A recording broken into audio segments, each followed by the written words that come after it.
Je vais vous parler de cet homme absolument extraordinaire, qui a fait quelque chose de dingue, qui m'inspire beaucoup. Moi, je suis Fabrice Midal, philosophe, auteur du livre « Empêcher que le monde ne se défasse ». Alors cet homme, vous ne le connaissez pas, personne ne le connaît, c'est un Japonais, Sugihara, qui était consul en Lituanie. En 1940, des Juifs viennent frapper à sa porte pour lui demander de leur faire un laissez-passer pour pouvoir fuir.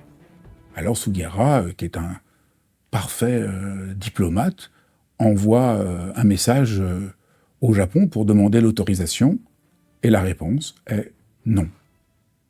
Il envoie un deuxième message, effrayé devant ces gens qui sont dans un désespoir extrême.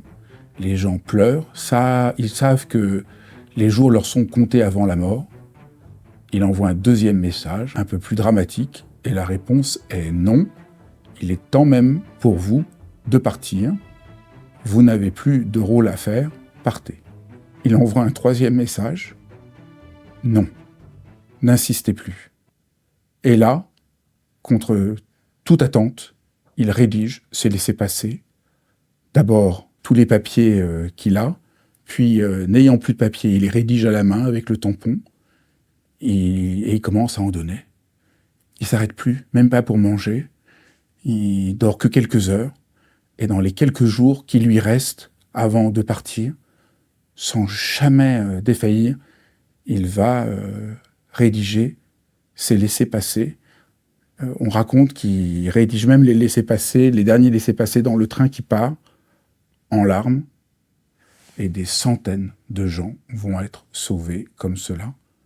Il va rentrer au Japon, et personne ne saura ce qu'il a fait pendant plus d'une vingtaine d'années, et je trouve ça très très inspirant. Et quand on lui a demandé après « Mais pourquoi vous avez ça ?» Il dit « Mais comment j'aurais pu laisser ces gens mourir alors que je pouvais les sauver? On ne peut pas faire autrement. » Et régulièrement, je me demande, et vous aussi peut-être, demandez-vous, qu'est-ce qui mérite que vous désobéissiez pour empêcher que le monde ne se défasse ?